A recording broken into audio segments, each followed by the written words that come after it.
So we'll go ahead and call the meeting to order at 3:39. Search for lattes with leadership. That's the title of the slide deck. Just email it to him? No. That's what he asked. Let's just email it. Oh, no, he said he was in your email. He is, so just email it to me. Oh, again. Yeah. So today I'll do the review of the agenda. Today we're going to be going over school site attendance initiatives, get an ADA overview, and then talk about future meeting agenda items. Let's hold this. And then can we also unmute George and let him turn on his camera?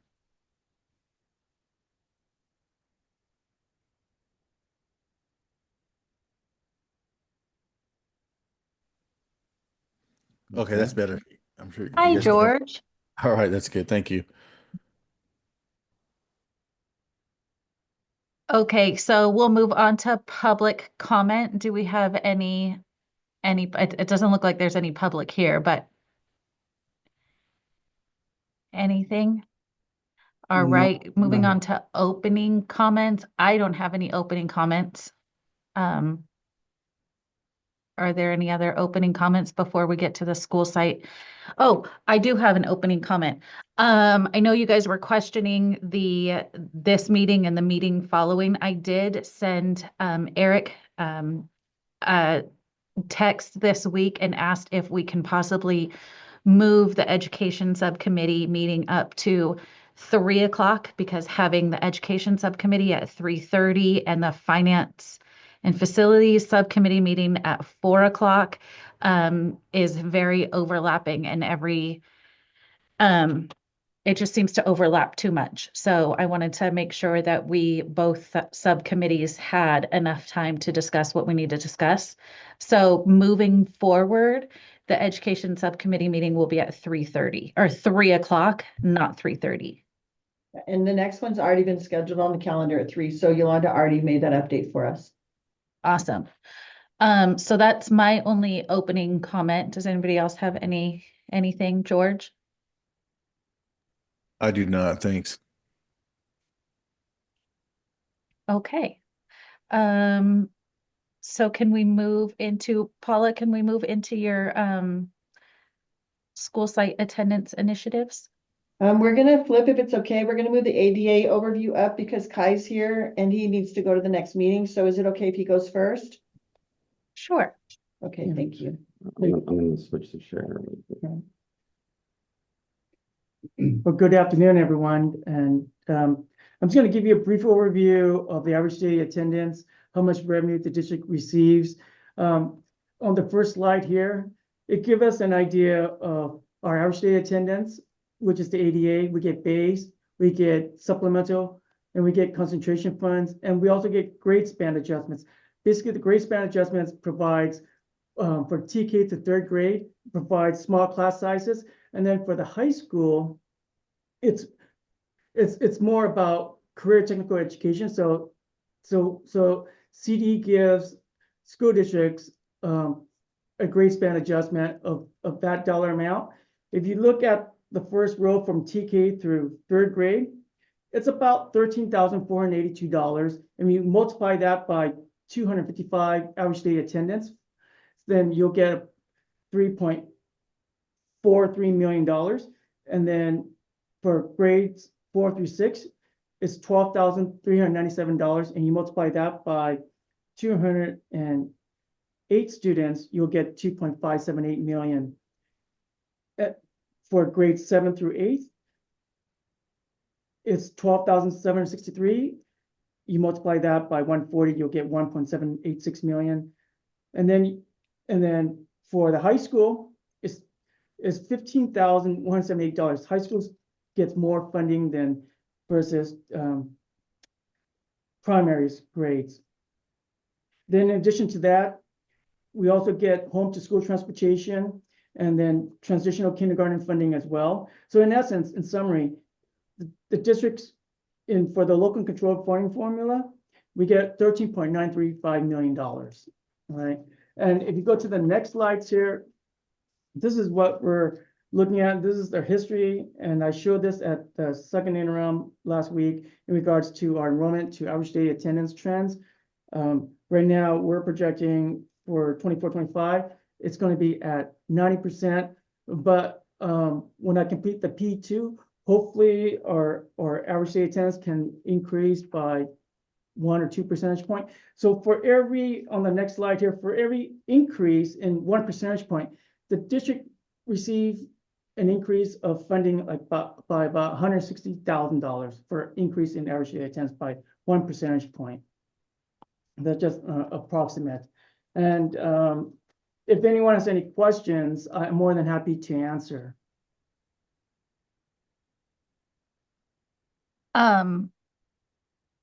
Can you go to the first slide?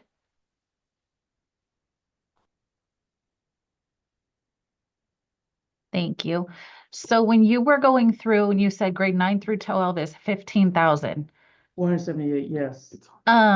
So you were adding the base, grade span, supplemental, concentration, and then Yes. multiplying it by the ADA in the first column, and that's how you got the last column.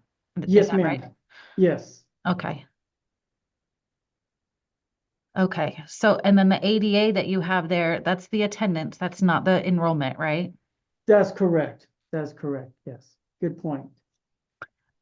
Where, so you said this year on the second slide, this year is about 90%. It was 89.9%.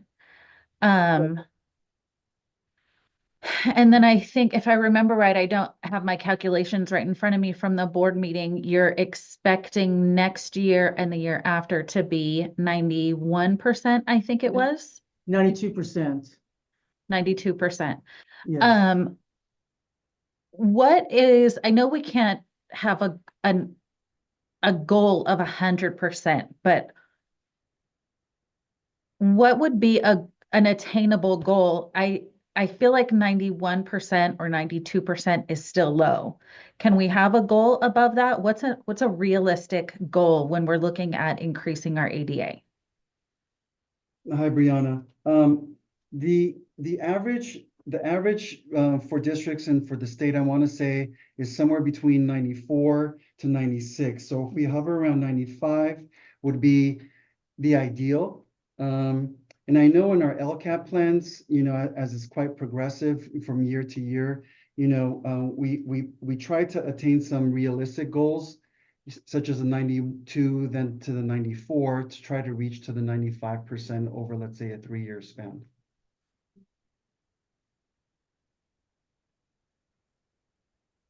Okay. So in our LCAP goals, our goals are 93 to 95. I'll have to verify those. We'll verify I'm them. working on the update on that right now, and we make, we review that annually, and so we're in that process, and we can actually readjust our goals too, but we do, you have to look at what the original metrics were that I put in for last year. Okay. I would just, I would love to have, I would love to have where we are, which is what we have, and then goals set. And I know that what Kai has to do is realistically, from where we are this year to where we're going to be next year for budget reasons, 91 or 92 in there is what has to be done for budget reasons. But I would love to have goals that that all of our board as a whole, the board as the education committee, the finance committee, the admin, office staff, that parents understand that, so we're all on the same page. This is where we're at, and this is what our goal is, and these are the steps we're taking to get there. So I'm really looking forward to seeing the next part of this and seeing what steps we're taking, and then maybe being able to share between schools what's working, what ideas that different schools might have. That would be great. I don't know if you guys have already done that, but I would love to know like where we're at and set some goals to where we have, we're closing that gap from 89.9 up to the 95 where the LCAP goal is. And that's ideal, and that's what Ed Services and our principals are working on, George and Brianna. As far as the school site attendance initiatives that will be presented after the ADA piece, there's a lot of best practices that have been implemented with that slight increase that we've seen from year to year, but there's some ways to go. So they're constantly sharing, readjusting, tweaking the plan. And even to share it with parents, we had this topic for attendance initiatives and ADA at the previous lattes with leadership, inviting parents to the district office to go ahead and share what we do as far as the attendance initiatives. How's that going? Are you getting parents coming to that? It's hit and miss. It depends on the topic itself. So we're looking to actually change venues to actually rotate from site to site and maybe piggyback on an existing parent meeting so that we have some built-in foot traffic, so to speak. Cool. George, you have anything? I just a quick question for Mrs. Jones. I know you recently had that reward incentive for kids who were attending the whole month of February, I believe, the slime party. Did you see any noticeable increase in attendance for that initiative or that little reward? We started implementing those rewards last year. So every month, on average, when we first started, we were about 50 kids or so. And now we average anywhere from 70 to about 80 kids per month. Thank you. Appreciate that because I know my daughter was excited about that slime party. So I was thinking about that incentive program, but appreciate that, Ms. Jones. Slime works, so why not? Yes, Other until best you have to practice clean right it up. Mhm, Be on Nickelodeon. mhm.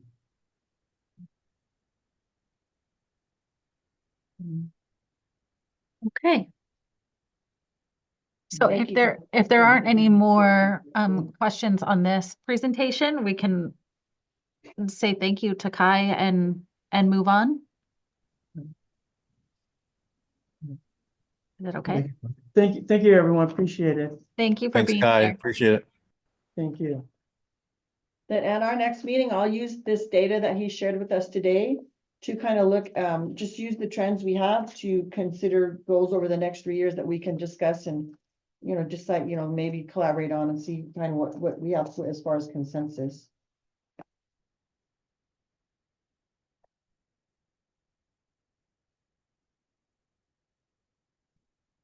Yeah. Thanks, Kyle. Thank you, everyone. Were they able to share the slide with you to share it when we get to the next part? Did you get it, Yes. Caesar? Yeah, Okay. he's We're cleaning working it on up it right right now. We're now. finding interest. Thank you for asking. It's the education subcommittee. No, this is the agenda.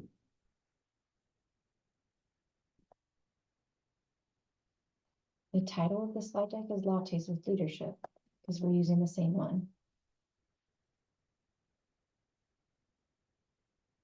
I do have that one. I don't think I realized that's what you were using for this.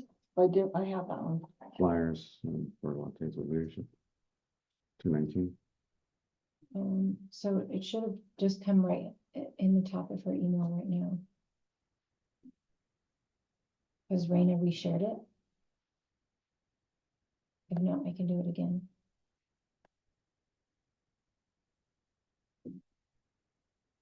You need it again? Yeah.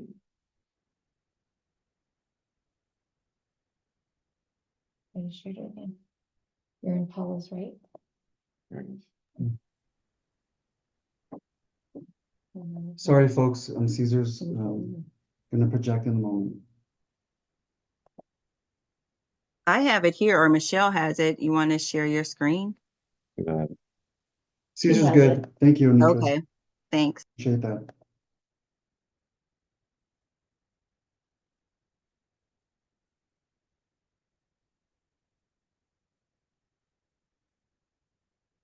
Yeah.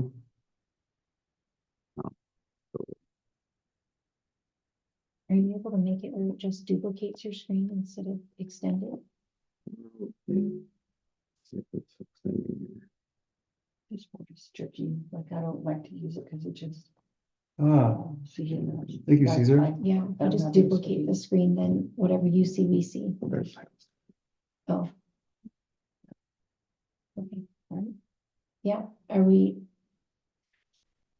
I wasn't sure if you guys were starting or we were starting, you just let us know. Brianna goes. So Brianna, we're ready for the next, if you want them to start with the school attendance initiatives, the principals?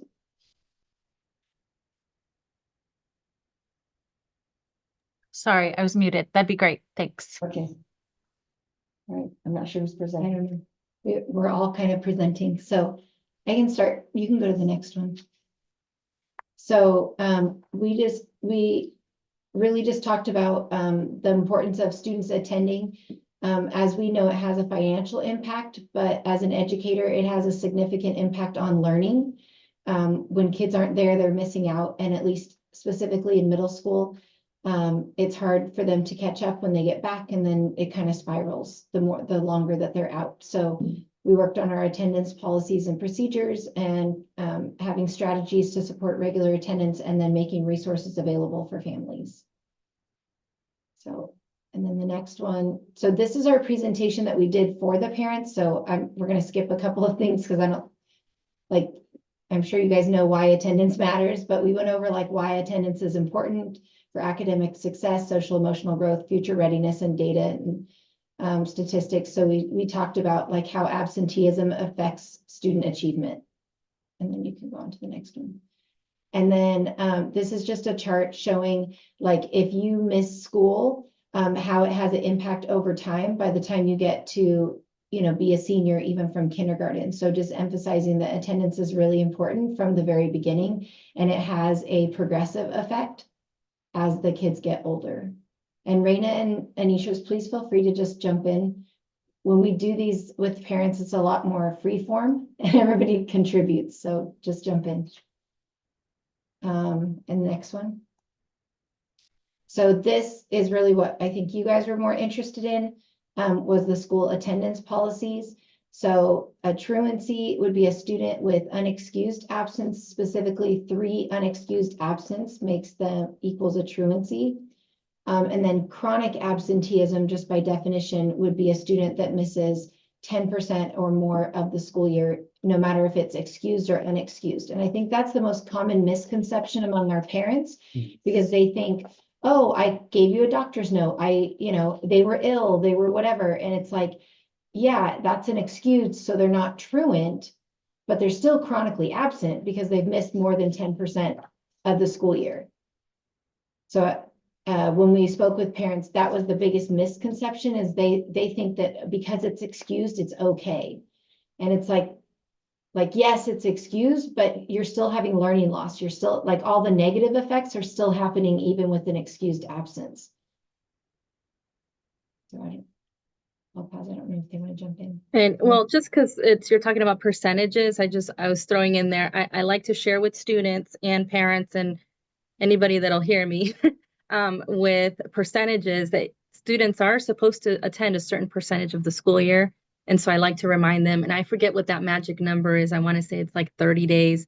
Once you miss that, it doesn't matter what grades you have if you're passing all your classes, which is unlikely because we know that if you're absent, you're missing school, you're probably not doing as well academically or falling behind. But then they're supposed to repeat the grade. So they're not supposed to be getting credit for that grade level. I think it's a little bit maybe more applicable in the younger grades where, you get retained. No, we're not in the business of retaining students, but, we do like to say you're required by Ed Code to attend a certain percentage of the school year. For us, it's a little different because it's credits. You either get the credits or you don't. So, but that does help. And it's kind of, some kids do ask me like, oh, what number am I at? So, I don't know, maybe. Yeah, and definitely, like, we don't have credits at the elementary and middle school, but for high school, having your credits, it's very different than retention, right? Like you could be credit deficient in a class and have to repeat the class because you didn't attend it enough, for sure. So, next slide. So, this was just familiarizing everybody with what is an excused absence versus what is an unexcused absence. The excused absence are mandated by the state, so those aren't things we have control over. And they're only these excuses. And then the other thing we talked to parents about was that anytime you have more than 10 absences, even if the parent is calling them in saying they're sick, they're sick, they're sick, once they hit that 10th one, we are requiring parents to have a doctor's note to say, is this really a chronic illness? Because we're already passing like chronic absenteeism status. So we want them to get support so that they can decrease the number of times that they're absent. So, and then, so we're also working on tardies. We want students to be on time. One of the biggest things for me about being on time is we're really trying to raise good humans, and they're developing habits that are going to take them into their college and career life, and they're doing that right now. And so if they get accustomed to being late all the time, they're going to grow up to be an adult that thinks it's okay to be late to everything. And so that kind of, when I talk with kids about being tardy, I really focus on that. Like, you know, if your parent showed up late every time to their job, you know, how long are they going to be able to stay at that job? The job's not going to put up with that. And so I really try to connect it with them. Like this is important. It's not just, oh, I missed, you know, Avid, or I missed whatever, and I'll make it up. It's not about that. It's about building a habit of having an internal importance of being on time. So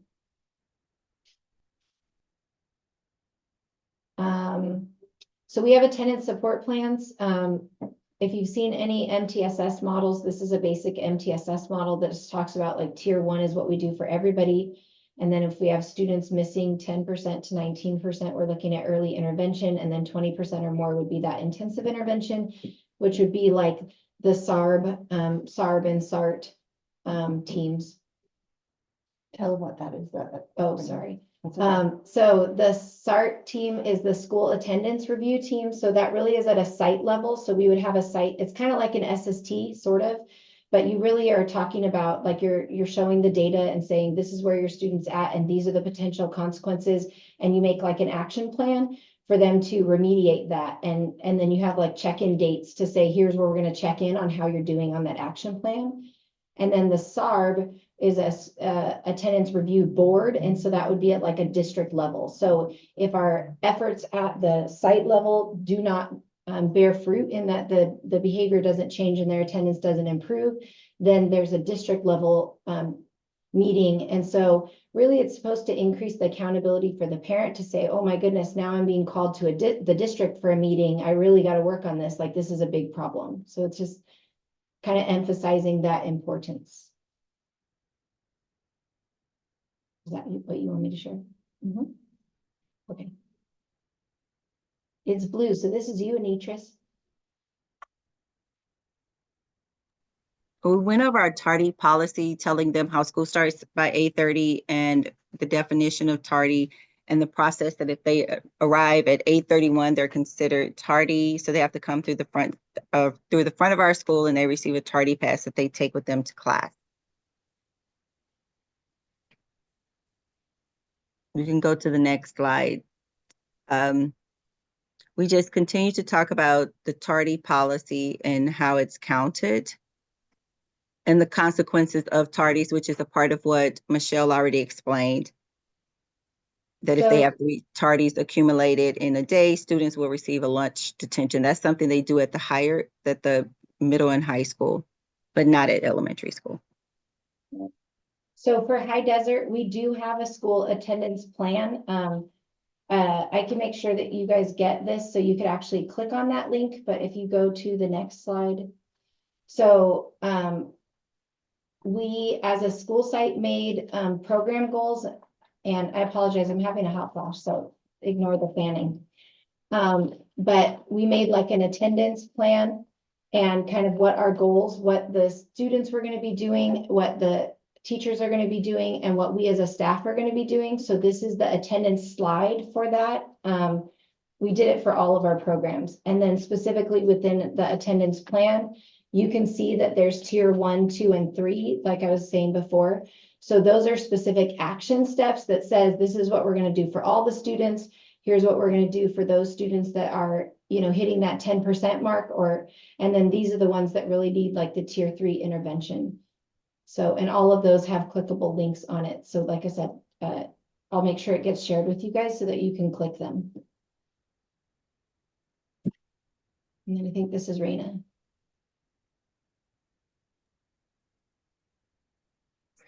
So our policies are, we're always trying to deter behavior. Yes, we're looking at both sides, the incentive part, but also there are real consequences. And I know, Michelle, you mentioned that real life consequences, you don't get to keep a job. Special programs, you don't get to be in a special program. I'm thinking even in college, unless your attendance is good. So our consequences, we're trying to, especially since it's not, if you're tardy at an elementary, you're tardy once and you have the same class all day. At our school, you can be potentially tardy. You could have 6 in one day. And we have to kind of keep explaining that to parents, that you really could accumulate that many. I think earlier in the year we had some students in the teens, 18 tardies in a week. So when they have 3, they have Hey, I'm in a meeting. And lunch detention. And then when they have more than that, 4 or more, they have an after school activity that they're doing. So yeah, and I think we were kind of trying to collaborate and see what other things we can do to try to deter that. And I would say from the beginning of the year, I look at students individually, like I mentioned, somewhere in the teens, and then we're seeing now, yes, are they still on my list? Yes, and we're trying to get them off that list each week. But if they started with 18 and now we're looking at they have 4 or 5, to me, that's progress. Of course, the ultimate goal is that they're not even on that list.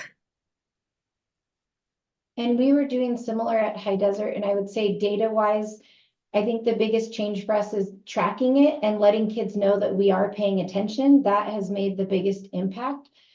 Because when you're calling them in and you're saying, hey, you were tardy we don't have as many between classes, but in the mornings, you've been tardy 3-4 times this week. We've narrowed it down where it really is like the same 6 kids, which 6 out of 300 is actually really not bad. But it's kind of the same 6 kids, and we're trying to work with their families and things like that. So we went from having like 30 down to 6. So the things that we're doing are working, but is it, have we gotten 100%? We're not at 100% for sure. Right. So next one. We also shared just the impacts of chronic absenteeism. I'm not going to read to you guys, so you can go to the next one. And then we just talked about different options. So one of the things like I just met with a student's family today that had type 1 diabetes. And so because of his T1D, attendance does get impacted depending on his glucose levels. And so we were talking about, taking advantage of being able to do short-term independent study if he's going to be out for a few days as they get it managed or things like that, because then that doesn't count against them and they're still getting all of their work. So those types of things, like taking a short-term independent study, also changed in November. So it used to be that it would have to be 3 or 5 days or more. And the state changed it where it could be as little as 1 day now. So utilizing that to help kids get caught up in the event they absolutely have to be absent, to kind of mitigate the academic impact. And then long-term independent study, that is what we call virtual academy. So for students, it technically is independent study, but really we're changing their program to be virtual academy, and they're becoming online students and they're no longer attending in campus. Or like Raina, I don't know I think you had talked about, you guys do like a hybrid even just for some classes.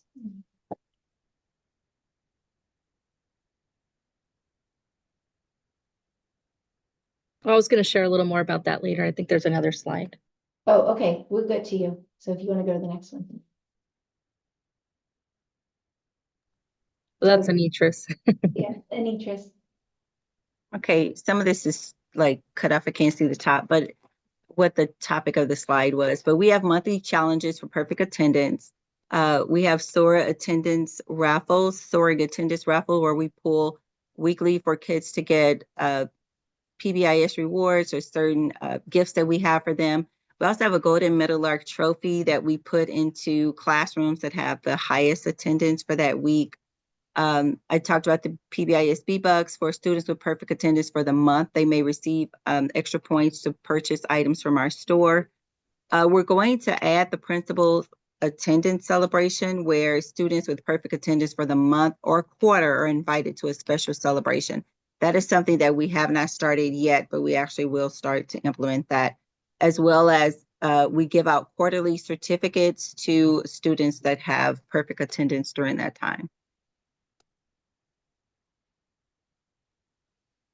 And then for High Desert, we have the attendance expectations, first of all, being taught directly in the class, and then the student attendance success plan. So for students that are struggling, we actually have like a plan where they make an action plan of what they're going to do to improve their attendance. We also have quarterly attendance raffles. We have semester attendance awards for perfect attendance and also commended attendance. So students with 95% or better attendance. In addition, PBIS rewards points.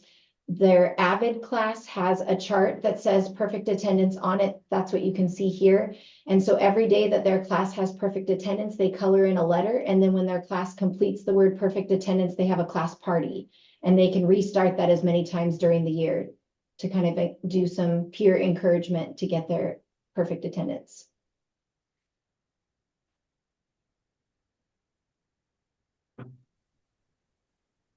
And like we mentioned, that there's the two sides. One, we're trying to deter behavior, but then also what are those incentives? And so we also use PBIS rewards. We give rewards for students when they have an entire week of good attendance, and they're able to purchase all kinds of things. They like food items, snacks, candy, items, other things, school supplies. So I know that that's been kind of ramped up, and then also, but I mean, you got to keep in mind that the research shows that the consequences and incentives that kind of gets some of those middle kids that are kind of on the fence. But if we're really going to target the chronic kiddos, the ones that essentially make my list every single week, you're not going to catch them with incentives as much as we love them, as much as, you know, we're trying to do consequences. It's going to be, and I know Michelle mentioned that like the meeting with them, finding out case by case what is going on. And I'll give you some examples. For example, one that sticks in a couple, actually, I just had it last week, a student, she was working at Jack in the Box, getting off at 6 a.m. So then at 6 a.m., because, you know, when she gets home, imagine how much rest you're getting. So she was coming in late every single day. But you're not going to get that information unless you're really digging in deeper and seeing what's going on. So I do love that we have some alternatives for our kiddos. For her, we made it to where she is able to come in later. So she's on a blended program. So her first few periods of the day, she's online, and then she comes in, second or third period, and then she could finish out the day. Other kids do it backwards. There's just different reasons. One kiddo, he has a family with severe medical things, and he has to take care and make sure his parent has medication in the morning. So he has a lot to do in the morning, a lot of grown-up responsibilities. So yes, attendance is important, but it's also looking at those individual situations and seeing how you can help. And again, he was one that we put on a blended program. Just looking and seeing what can we do. Some students, in talking to them, like, wait, why did you leave class early? Oh, well, I got finished with my assignment. I was done. I was a little bit bored. So then those kinds of things tell us, then we need to go back at our staff meetings and look at, you know, our bell-to-bell instruction. It's not an attendance issue. It's more of how do we have our lessons be so engaging that kids aren't wanting to leave 10 minutes before the period. So that's how we're decreasing a lot of the kids coming to class late, trying to leave early in the truancy throughout the day. Again, connecting with students. Yes, we've done surveys, home visits. Oh, that one got us a kiddo to come. She knew we were serious, so she came to school. And she actually finished school early. She's done. She's officially graduated. But otherwise, I don't know that she would have made that. So that's it. I could go on for a while, but it's looking at those kids case by case. I think that makes a huge.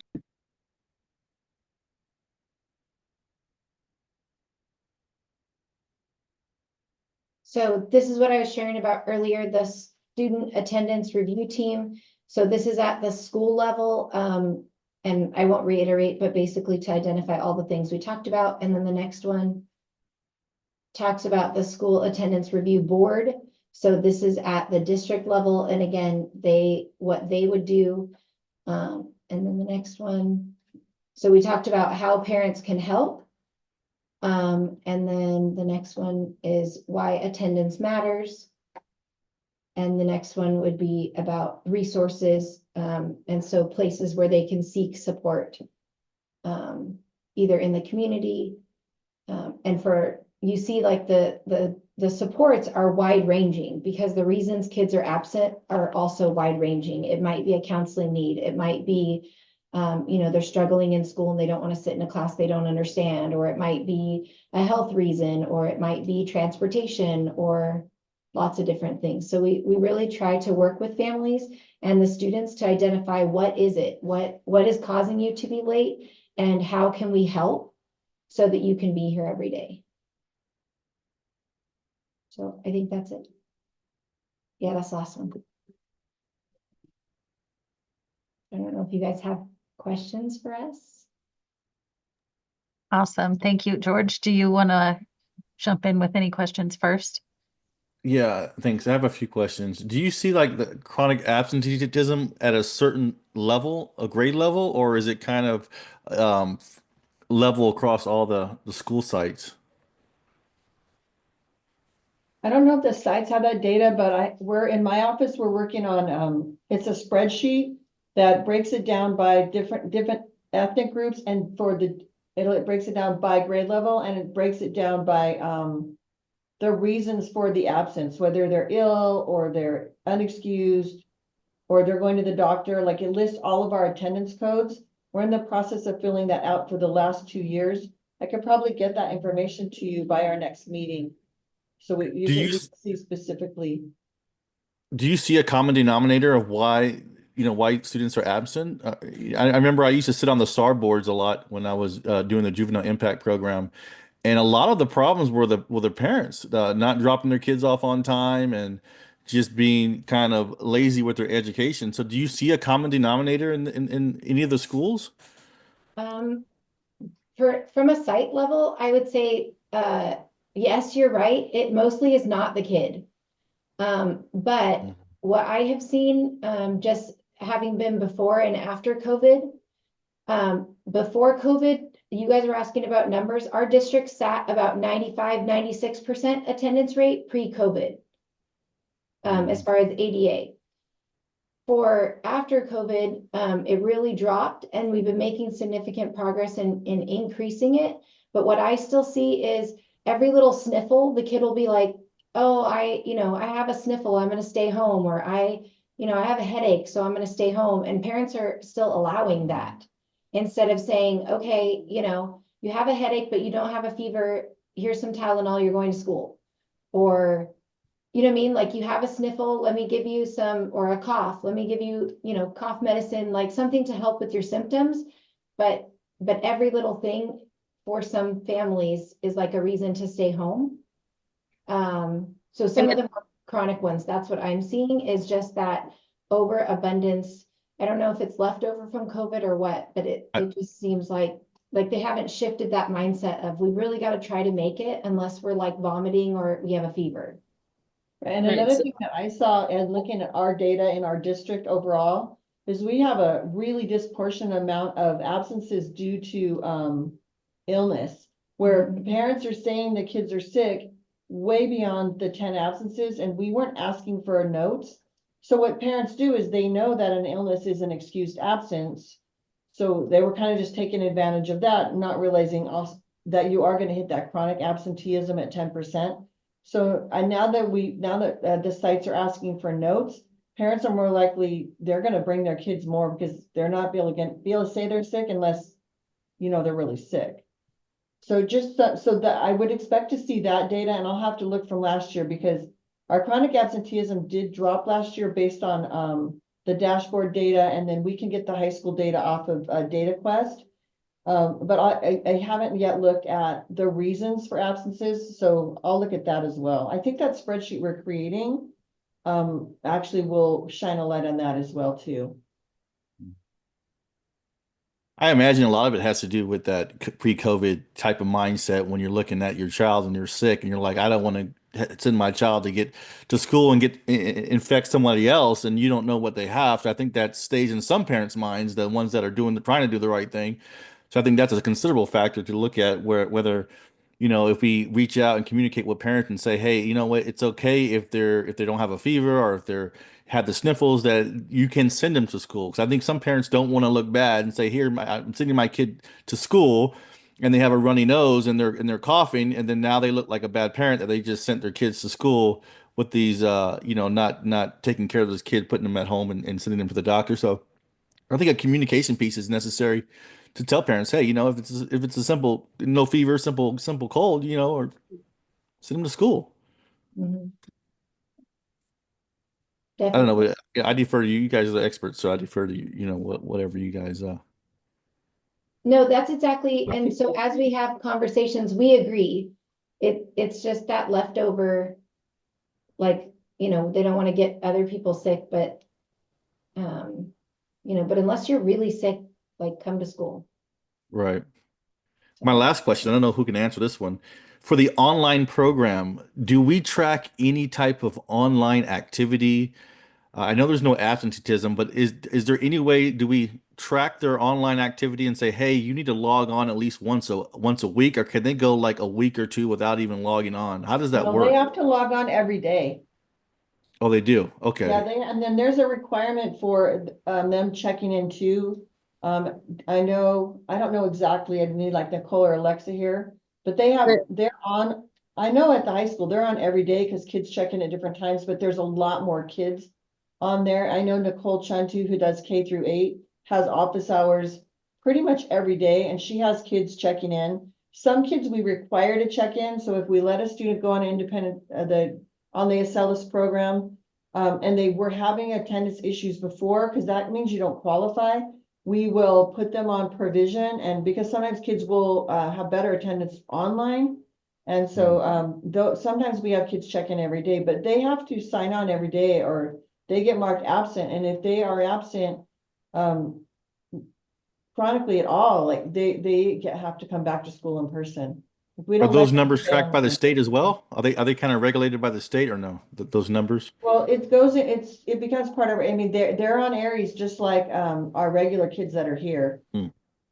But I Okay. don't, so it's actually, because it's whether they log in, they have to actually complete work, because we had to clarify with some students that they would just log in, they'd be on for a minute. It's like, no. And it wasn't us trying to be a bad guy. It's just that the requirement is that they have to complete work. Now, I don't know if there's a certain amount of work that they have to do, but we designate, like, you have to have these goals, certain amount of tasks, and then that's how they get credit. Yeah, and So, they also have to make academic progress. So as far as the amount of work, they have to pass in their classes or they have to come back. mhm. Okay. Like if you're failing online, there's a contract. If you're failing online, we rewrote it. You have to come back. Now I do Okay. wish that because if I understand, and I'm not like Aries, there's so much to it. I think it compiles both of those things together, online and our in person. So yeah, I wish I could just look at just our in person and then versus our online, because I think it does bring down our numbers, our percentage. Like today, I The think we had attendance, 91% our attendance percentage. I it was trying shouldn't, to. but you can run that. You can run your attendance based on your kids that are on. You have a list of your kids that are on virtual. You could run that and I'm see. sure there's a way. I was working with Linnea to try to figure that out, and we kept pulling it would compile it all together. So we'll work on that. It would be nice to look at it separately. Yeah, your virtual kids should actually have better attendance, because if they don't come, They don't. you guys do it, you make the kids come back to school in person. So yes, we do, but on a daily basis, I would say they're um, I, if they've been on for a while and they understand the routine, but if they've been on not that long ago, then they think they can get away with it. So it's just monitoring. Is there a very low number of students who actually go back to in-person school based on non-compliance with the online, or is it very low, or is it I would seldom? say so. I would say it's low. So say 100 kids go online, I would say only less than 5 return because we're on them and we don't just say, "Oh, you had a bad day, come back." We say, "Hey, the last couple days," so we're always checking in on them like, "Okay, we're going to give you this next week, and if you don't do well, you're coming back." So we're always monitoring and checking and we're on them. So I would say a lot of them, no, no, no, okay, I'll do better. And they do. So most of them were able to keep them, in check. Thank you. And with That's all our I have. students, at least at the middle school, it's not generally that they're coming back in person because they were not successful. Usually they miss being with their friends and they miss being with other people. So we have a lot more kids actually returning. They're able to do the work online. They just don't, it isn't what they thought it was going to be. So at the middle school level, that's what we have more when they return from online. Thank you. That's all I have, Brianna. Okay, so somebody said, I don't remember who, Michelle, I think, said that after COVID, we've continued to go up in our percentage, getting better. From the graph that Kai showed at the beginning of this meeting and at the other meeting, our ADA has gone down. It was in 22, 23, it was like 93%, then 92, then 89.9, so 90%, and then he has projected 91% for the next 2 years. So we have continued to go down since we came back from COVID in the 21-22 school year. I should have I was speaking about high desert data. I actually don't have access to the district data until it was presented, so Yeah. high So desert as data. a district, that's fantastic. So, but as a district, Yeah. it's concerning to me. That's why I wanted to address this here in detail because it has continued to go down. So if we follow the trend, this year we're at 90% and next year we're going to be at 88%. If we follow the trend of what we've been doing, we're going to be at 88% and Kai has projected 91% and that's going to be a big difference. So this is something that we can't wait to see how things play out for another year. If we're going to be on track with budgeting, we need to be at 91% next year. Otherwise, we're in trouble as far as our budget goes. In my opinion, I think student learning and students attending school is more important than our budget. I know that might be a crazy thing as a board member to say, but my focus is on the student learning. But if we're going to drop another 2%, like our trend has been going, our student learning is going to be impacted as well, and that's really concerning.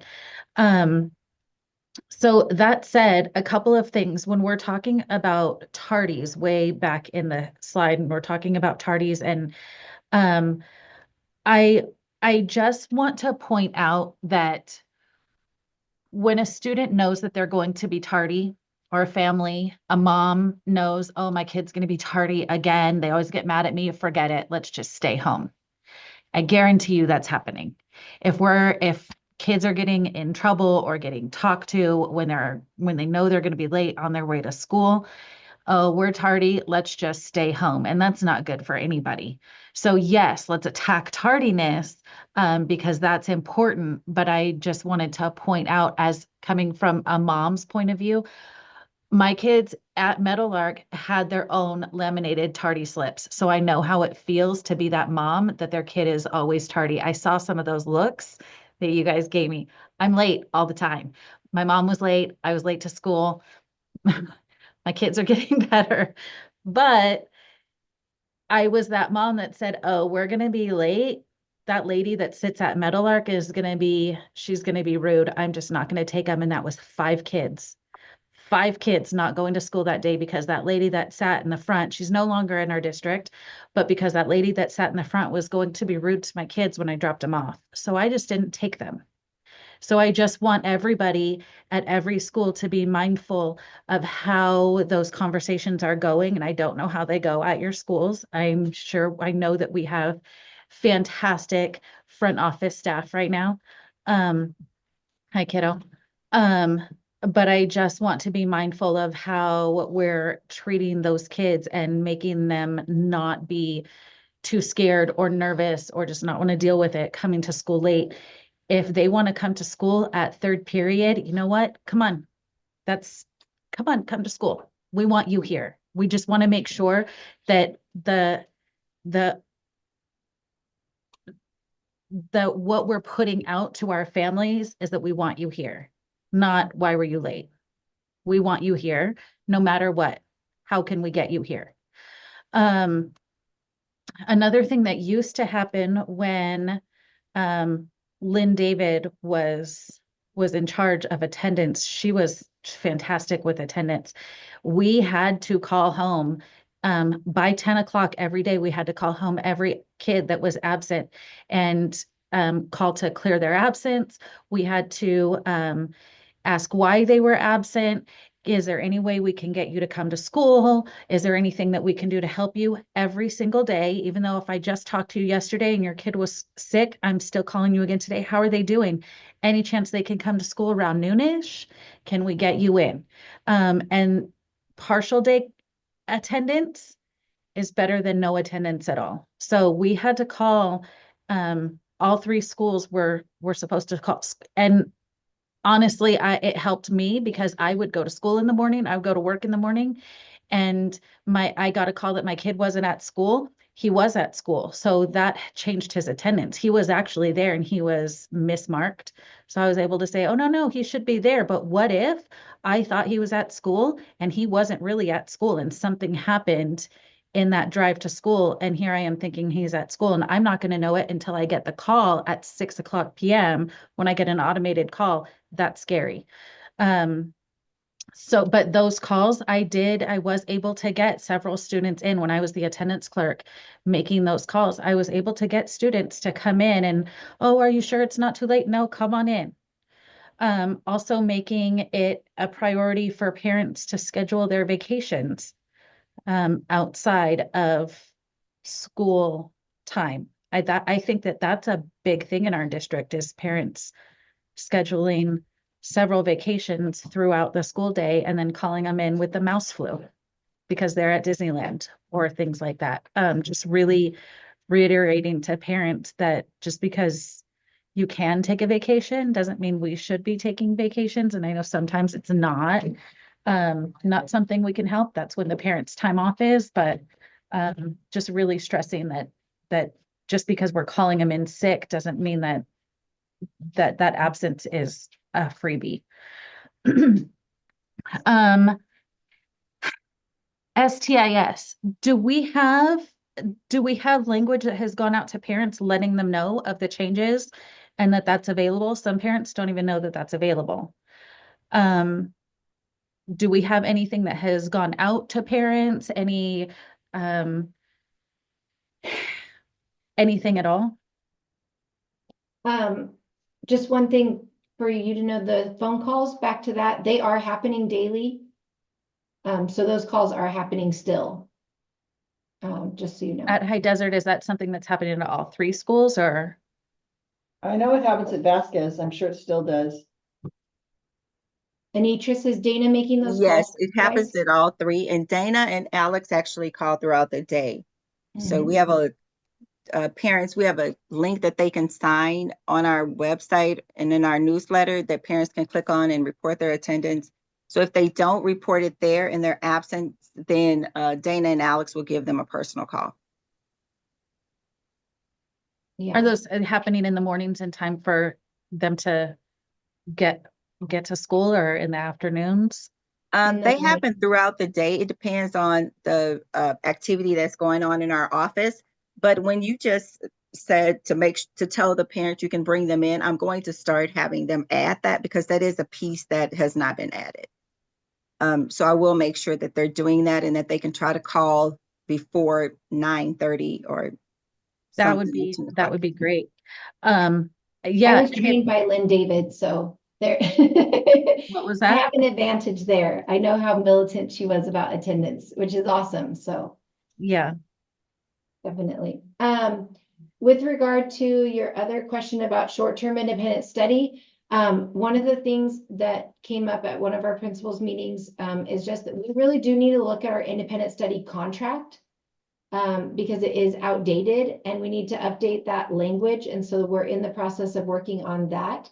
But yes, we probably should send out like a more, like a notice to people.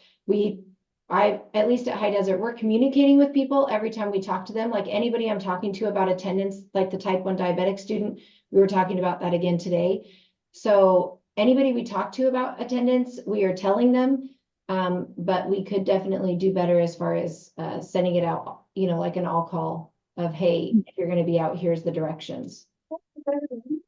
And that can also be added to phone calls. Like, if your kid is sick and they're going to be sick for, tomorrow and the next day, let's do an STIS contract today.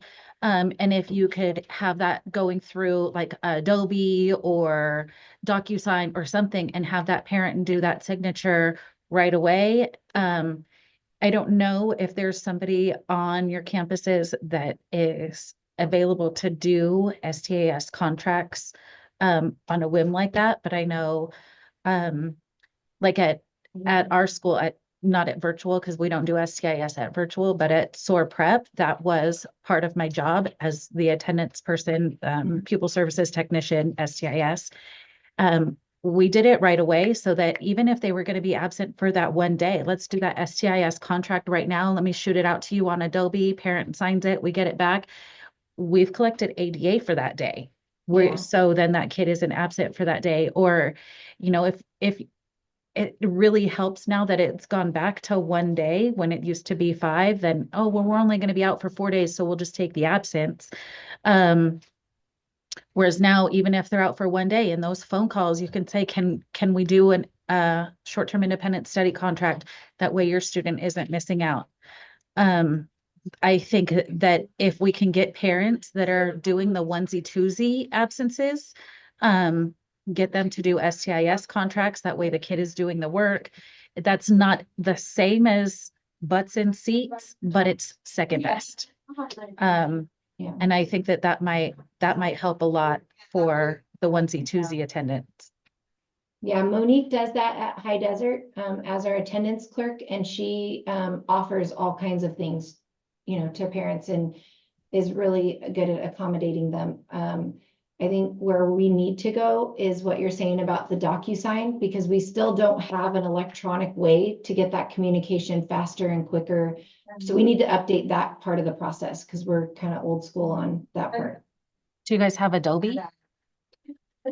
We don't have the DocuSign part of Adobe, no. What are you talking about? You said new business for virtual. Oh, but we're working on it.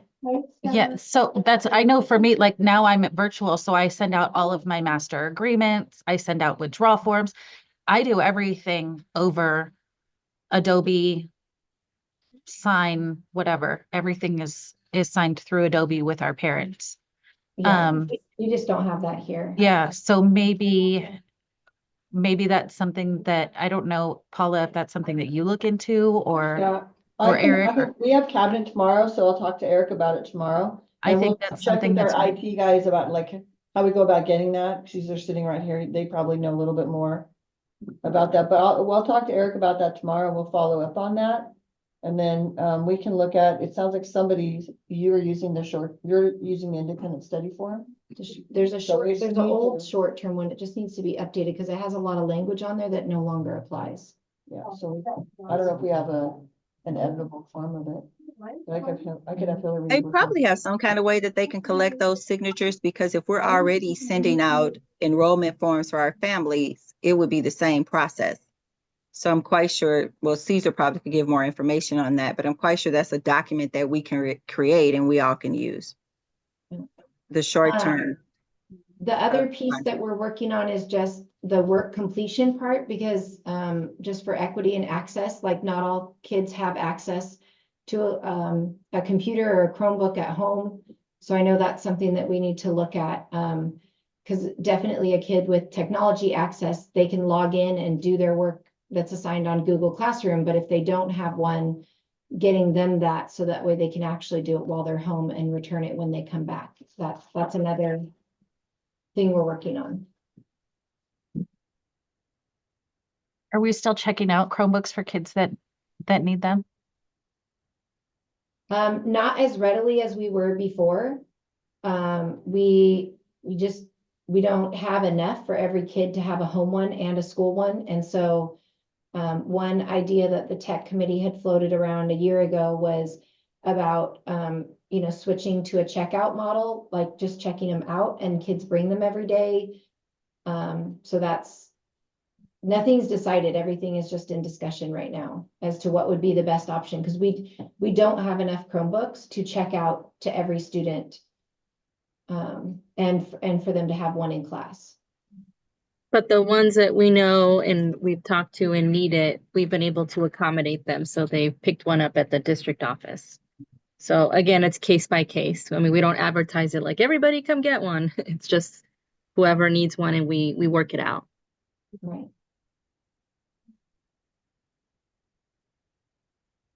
That makes sense. Do you guys do MTSS type things as a district or as a school?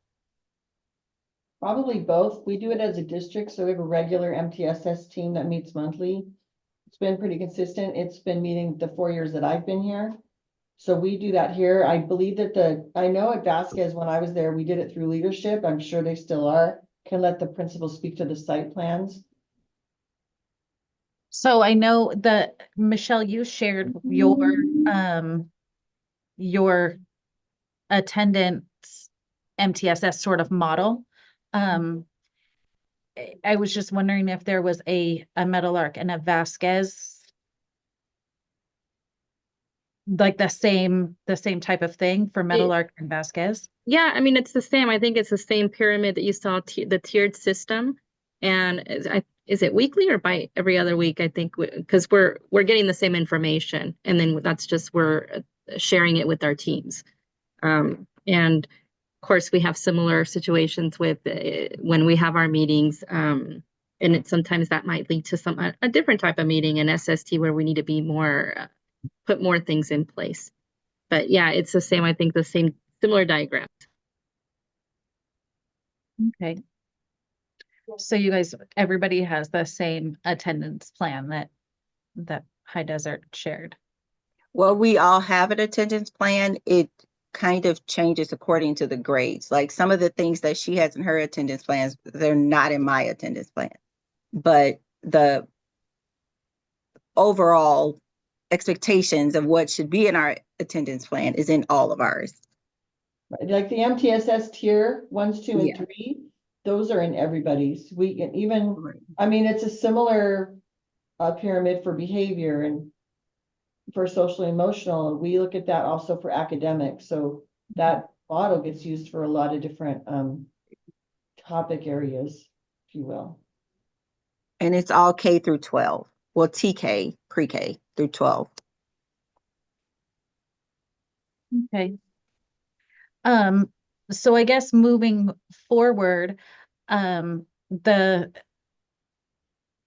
goal is to improve and stop the steady decline of our overall ADA and start to improve. I know like the immediate goal would be to match the 91% of Kai's budget for next year. But I would love to have better attendance than that. I know that we would all love to be back up in the 95%. So I would love to see the LCAP, what you have for goals on the LCAP. And then maybe get, if we could do quarterly updates, either, at, in an committee meeting or in a board meeting, something where we can see what's working.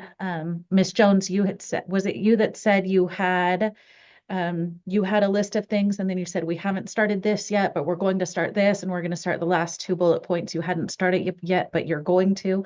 I would love to see after, a little while of doing those things, how they're affecting attendance at your school. I think those are really great ideas and I would love to see how they're impacting. And then how we are going to raise that ADA and raise the attendance. And if we're steadily declining, we can't keep doing what we've always done. So you guys are doing amazing things, but mixing it up and maybe sharing within each other and saying, well, this is what I do. I have these 10 things that we do, and maybe somebody has something that you're not doing and you can swap ideas and share. And if we're always doing the same thing and our attendance is slowly going down by a percentage point every year, then we need to do something different. So Yeah. I think really making the attendance initiatives a huge priority on campuses and within staff and parents, and let us as a school board know how we can help. And if purchasing a program to where you guys can send out master agreements for STIS or, sending things out like that, if we need to purchase a program to make that easier on you and your staff, by all means, let's look at it. Let's get it. I just wanted to share that, like, the things that you're seeing, it's hard to tell over time. So like, for example, our perfect attendance, this is our first year doing that. And our raffles, this is our first year doing that. So there's like the things that are listed. Some stuff is from before, but every year we've kind of added and adjusted and changed. This is our first year doing the student success meetings post-COVID. So I don't know if that makes sense. Like, we are doing new things every year. We're not like continuing to do the same things. It's just when we're summarizing it, it's like, these are all Yeah, the things totally that we're understand. doing this year. The other piece too, that I would say is just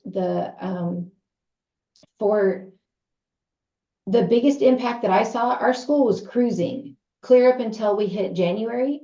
And then we hit January with weather, and every day that Vasquez closed, High Desert attendance took an impact. And I'm not saying Vasquez should have been opened, but if a family has already one kid they're not dropping off, the same thing happens if Meadowlark gets out early, or if Vasquez has an early day, everybody picks up their kid from High Desert also, because they're like, I'm only driving once.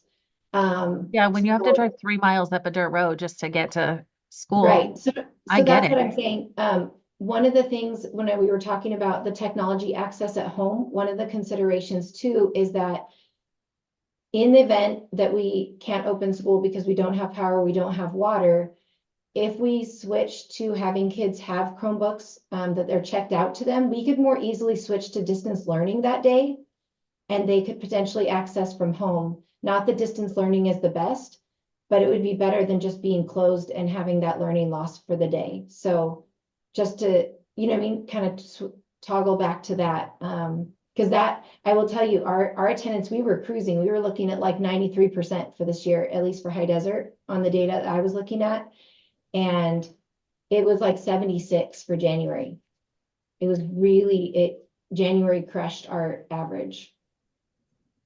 Yeah, I and think I that's a great idea, and I definitely support that option. I mean, I think that should be just a common sense practice. If you're not going to school, here's a Chromebook to finish or to at least, gain some knowledge through the online platform.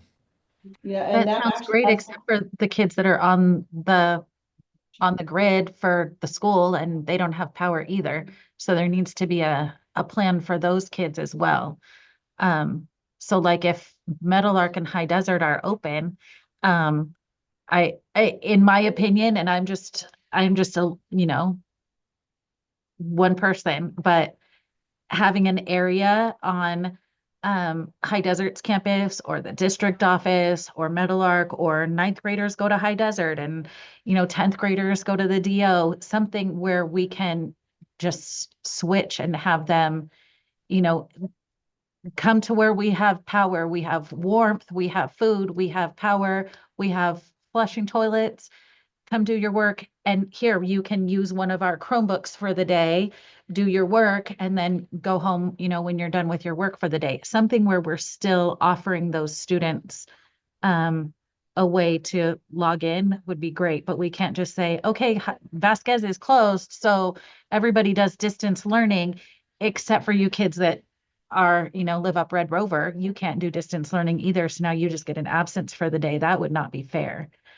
So we definitely need to have some sort of a plan for, and that would be the same for High Desert kids if High Desert is off and the other schools are open, We do need to have some sort of a plan if we're Yeah, I going to definitely, say, sorry, George. I definitely agree. I just think that, like you said, I don't think they should get an absence for that day, the students who can't log on. But I think the students who are willing to, they want to learn, then maybe they just have an option if they're able to. I mean, if I send you home and if you live outside of Acton where you have power and you want to log on, there should be some type of educational option for you, but definitely not to penalize anybody who doesn't have that option as well. I think that's a great point you mentioned. So I just want a couple things. There's a new, that law requiring us to create a continuity plan. That's it's an addendum and addition to our comprehensive safety plan for our district. And the continuity plan actually addresses the things that you're talking about.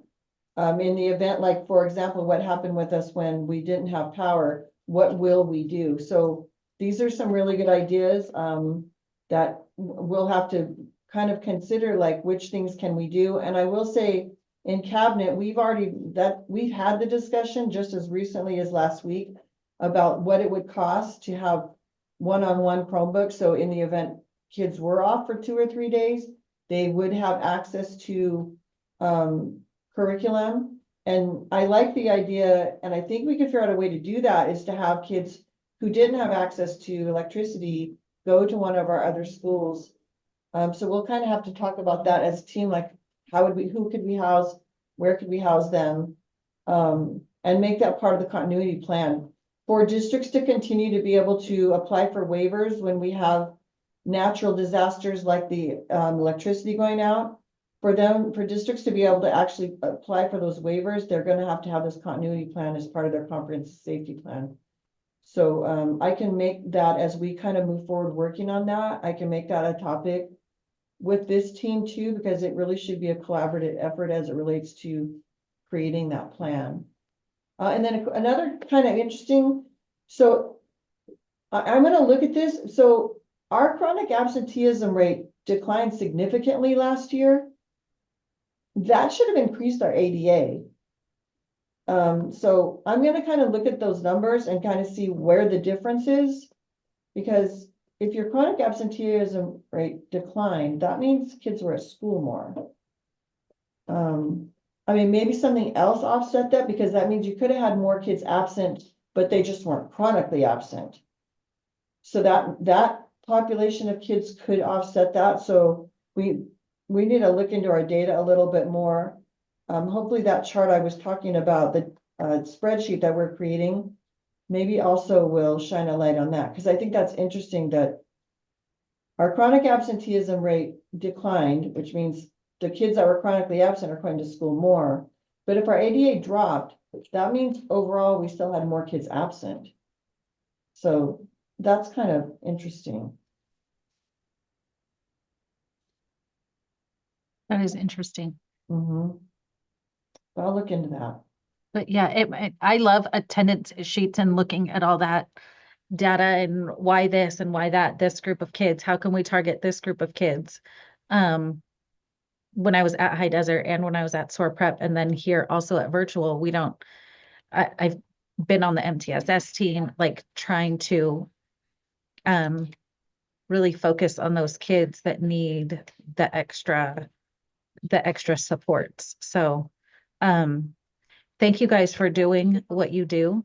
And I'm definitely looking forward to seeing those trends go up.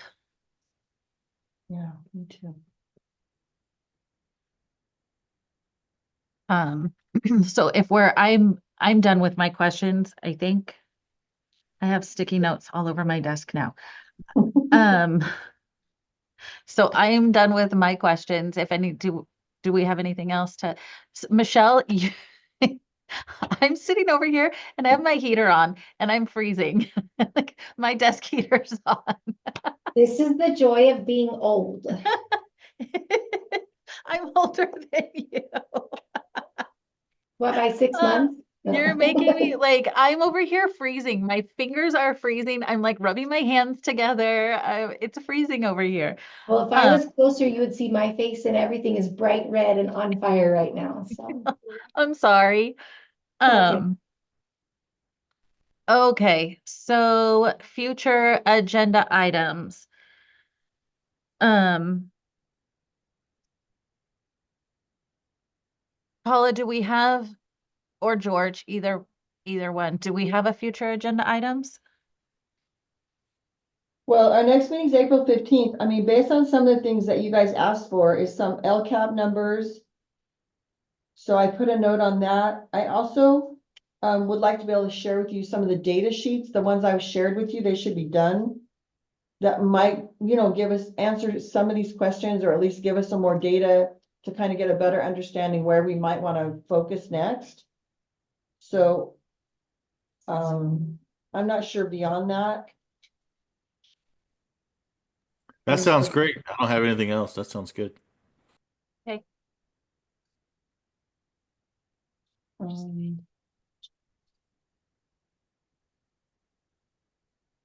I can. I'm just looking at my notes. I took a lot of notes, but kind of those were the two main things, was looking at the LCAP numbers, telling you where we are. And then looking at the data sheets. And then my just thing was just kind of the chronic absenteeism rate versus the ADA. So Yeah. just kind of, again, that's kind of interesting, because you would think if one dropped, the ADA would go up. And if not, obviously we want to continue to focus on chronic absenteeism as well, but that sounds like we might need to like widen our net a little bit. So the data should give us more information to help us, like I said, determine next steps. So I'll look at those three things, and then if you think of anything too that you want to add to the next agenda, just let me know. And I'll do the same. Okay, I have something in mind, but I do want to talk to Dr. Sahakian first. Okay. So somebody will let you know if we decide to throw that on there as well. Okay, and then I'm going to, when I get done here, I'm gonna link the slide presentation that our principal shared to this agenda, and I'll just email it back out to you just so it's in the top of your email. So that way, if you want to download either one of the slide presentations, you'll have them. Okay, and then will that also have the links that Michelle touched on? Yeah, Cool. because when you open the presentation that the principals put together, all their links will be in there. Perfect. That'd be cool. Yeah, I'll do that. Thank you guys so much. Thank you guys You're for coming. welcome. All right. We've kept you late enough. Have a great night. Have a Thank good you. night. We'll see you. Bye.